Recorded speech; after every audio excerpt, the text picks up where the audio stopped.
Your mama might be a millionaire. You might come from privilege. Your daddy might hook you up with a car. He might know people. He might be able to get you a job. But you will not outwork me. I'm a champion. We as a champion, we ain't trying to cut corners. We ain't trying to see how much we can do and still be successful.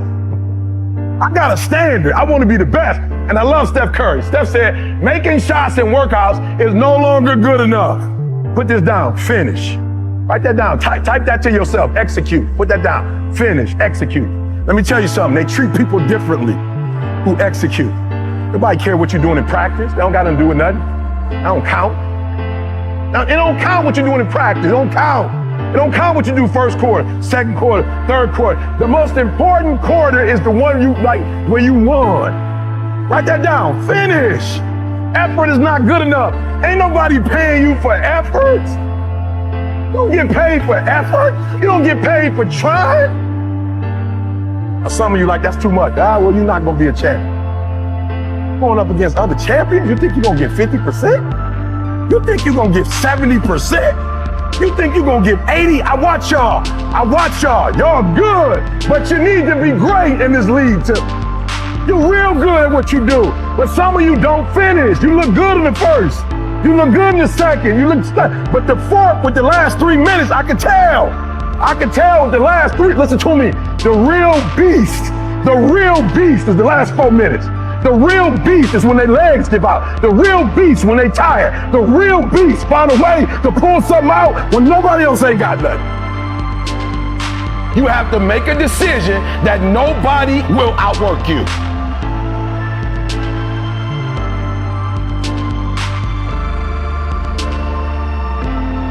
What you gotta do in practice is 1, 2, 3. In practice. Not in the field. That's just, some of y'all, that's your problem. You think that you can dominate when the lights come on. If you can't dominate in practice, you can't dominate when the lights come on. I get up every morning at 3 o'clock. I dominate at 3 o'clock in the morning. I dominate when everybody's asleep. I dominate at 4 in the morning, 6 in the morning. At 8, I go back to bed. Why? Because y'all just getting up. I dominate in the dark. I dominate when nobody sees me. So I dominate in the light because I dominate the dark. I'm just being real. MJ didn't have a game 7. It didn't matter if he was in Utah, he was in Chicago, if he was in Wisconsin, like the Bucks, it didn't matter. What Mike's mentality was, whoever we play, I'm going to dominate these individuals. That's what I'm going to do. Now, I'm not trying to be disrespectful, so I'm not going to say no other name, because I don't want y'all to be like, I don't want to hear what my man got to say. But there are other guys who are good, who considered great, they go to game 7, and it takes the last second for them to win the game. Mike was like, 3-peat, nope, come back. Another 3-peat, dominating. So I need y'all to do me a huge favor. Like, I need you to eat, sleep, breathe, dominate. You can't win it if you can't see it.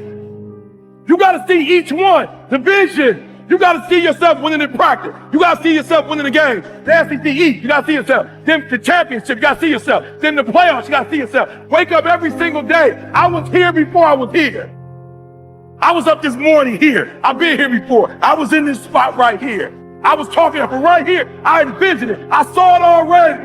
I don't even got to hit an alarm clock. My body like, yo, eat, 2:30, get up, eat, 2:45, 1, 2, 3, discipline, 1, 2, 3, 1, 2, 3.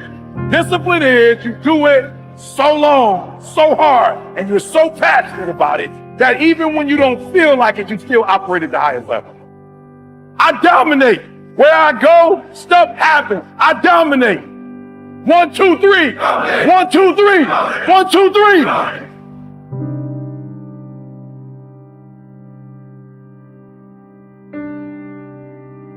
A real man in the dark, when nobody's watching, he putting in work.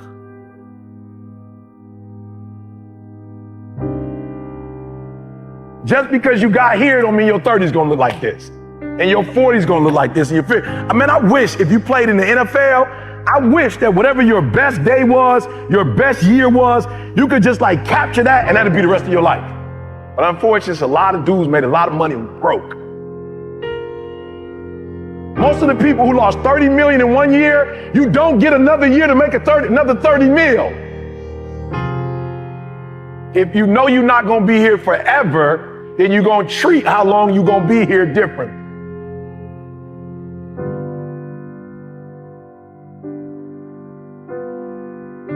What's your standard? I don't care what it is, but what is your standard? I got some standard. I've been waking up at 3 o'clock in the morning and praying to God since I was 19 years old. That's a non-negotiable. Every morning at 3, I'm up. I'm the best in the world as a speaker, not because I'm the best, but I'm the best because every day I put God first. That's my standard. I don't care if I'm in Dubai, 3 o'clock. I don't care if I'm in Cali, 3 o'clock.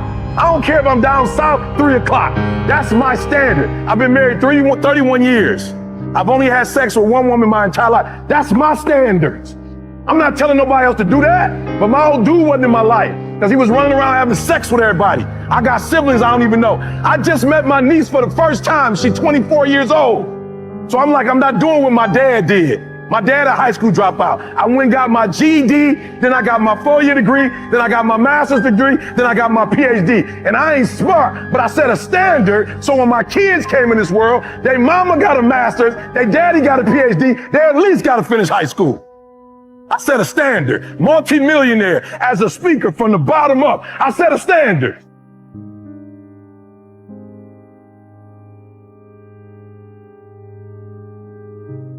It's going to be a fight. You can't keep doing this for maybe your freshman year, maybe your sophomore year, but at some point, you got to go take the life out of it. At some point, you just got to, took me 12 years to get the 4-year degree. And in the master's, I was like, and somebody said, get the PhD. And I was like, no. And it was like, come on, E, get the PhD. And when I just started going after life and taking it by its throat, not getting to some of y'all get to the line. You got to take that thing out, like you got to take the breath out. So some of y'all are afraid of math. Go after it. Go get it. Don't run from it no more. Go get it. You go in there and go get that grade. You go in there and get that information so you can pass that class. You ain't got the money to go to school. You go write those letters and you go knock on those doors. Don't be scared. You need this degree. Go knock on those doors. Go get that scholarship. Don't be scared to ask. Knock on the door. Knock. Speak. Come on, ask. And it's going to be given to you. You got to go get it.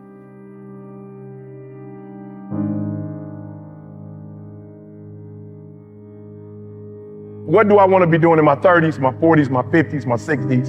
And what you do today, every day when you walk in this joint, what you do today is going to determine how you live at 30, at 40, at 50, at 60. And y'all got a head start, man.